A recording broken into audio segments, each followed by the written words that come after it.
દોસ્તો, મારી ગુજ્જુની મોજ ચેનલમાં આપનું સ્વાગત છે। આજના વિડીયોમાં આપણે વાત કરવા જઈ રહ્યા છીએ કે ઠાકોરપુરમાં બની રહી છે આજે સરસ મજાની એકદમ રેસીપી, શિયાળાની સ્પેશિયલ અને એકદમ સ્વીટ રેસીપી બની રહી છે। દોસ્તો, એ રેસીપી કઈ છે અને એ રેસીપી બનાવતા બધા એકબીજા ઉપર ગુસ્સે કેમ થયા, શું બધા રેસીપી બનાવતા ઝઘડી પડ્યા, તે બધું જ જાણવા મળશે તમને મારા આ વિડીયોમાં।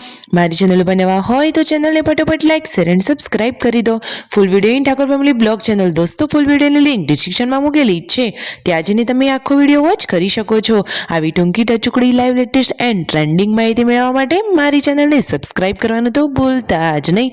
અરે દોસ્તો, બધી જ માહિતી જોઈ હોય તો વિડીયોને સ્કીપ કર્યા વગર અંત સુધી નિહાળજો। જુઓ દોસ્તો, તમે વિડીયોમાં લાઈવ જોઈ શકો છો કે સંજયભાઈ બહાર ખાટલામાં બેસીને આ બધું શું કરી રહ્યા છે। દોસ્તો, આજે તો ઠાકોર ફેમિલીમાં બની રહ્યો છે આ ઠંડી ઠંડી ગુલાબી શિયાળાનો મસ્ત મજાનો ગુંદર પાક। તો જુઓ, એની ફૂલ તૈયારીઓ ચાલી રહી છે। તો જુઓ, આજે ચૂલા ઉપર મસ્ત મજાની દેશી રેસીપી સાથે બની રહ્યો છે ગુંદર પાક। દોસ્તો, શિયાળામાં આવી બધી અવનવી વાનગીઓ તો ખાવી જ જોઈએ, અને એમાં પણ આવી ઠંડીમાં આવો ગરમ મસાલાવાળો ખોરાક ખાવો તો બહુ જ સારો।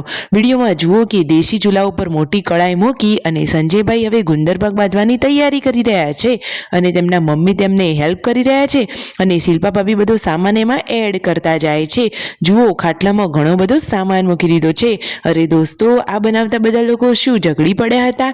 અરે એટલે બધા લોકો એકબીજા સાથે વસ્તુઓ મંગાવતા હતા, તો થોડી લેવા જવામાં, થોડી અવર જવરમાં દોડધામ થતી હતી। બાકી ઠાકોર ફેમિલીના લોકો થોડા ઝઘડે, આ તો એકદમ સ્વીટ ફેમિલી છે।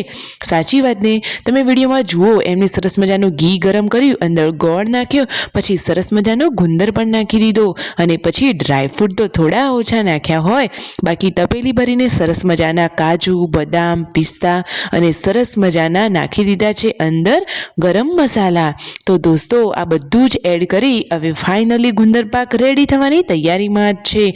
દોસ્તો, અંદર ટોપરાનું છીણ પણ સરસ મજાનું નાખ્યું છે, અને આજે તો ગુંદર પાક સરસ મજાનો રેડી થઈ જશે। કાલ સવારેથી બધાને મળશે સરસ મજાનો ગુંદર પાક। અરે દોસ્તો, જુઓ તો ખરા કે ફાઇનલી હવે તે કેવો બન્યો છે। તો જુઓ, તેમના મમ્મી તાસમાં ઠારી રહ્યા છે। દોસ્તો, એકદમ ઘરના દેશી ઘીમાં બનાવેલો છે આ ગુંદર પાક। તો જુઓ તો ખરા કે મોટા તાસમાં ઘી લગાવી અને પછી તેને ઠારવામાં આવી રહ્યો છે। શિલ્પા ભાભીને થોડી વધારે દોડધામ પહોંચી હતી, તેઓ બધું સામાન લેવા જતા હતા અને પછી મોટો વાટકો લઈને આવી ગયા છે તેને ઠારવા માટે। તો જુઓ, હવે તાસમાં ફાઇનલી ગુંદર પાકને ઠારી દીધો છે, અને આ 3 તાસ ભરી અને ગુંદર પાક બનાવે છે। આ રહ્યો, તમે એને નજીકથી જોઈ શકો છો, અને પછી તેને ઠંડો થવા મૂકી દીધો, સરસ મજાના પીસ પણ પાડી દીધા છે। અરે દોસ્તો, અને ગુંદર પાકમાં આ શું થઈ ગયું? રાકેશભાઈ તેને વખોડવાનો પ્રયત્ન કરે છે, પરંતુ એ તો તૂટતો જ નથી। શું દોસ્તો, તેમની બધી મહેનત ફેલ જશે? શું હવે તે કોઈને ભાવશે કે નહીં? અરે દોસ્તો, ના, એવું કંઈ જ નથી। આ તો એકદમ થોડો ક્રિસ્પી ટાઈપ અને એકદમ સરસ ગુંદર પાક બન્યો છે। તમે આ સિઝનનો ગુંદર પાક ખાધો કે નહીં? કોમેન્ટ કરજો, લાઈક, શેર એન્ડ સબસ્ક્રાઇબ।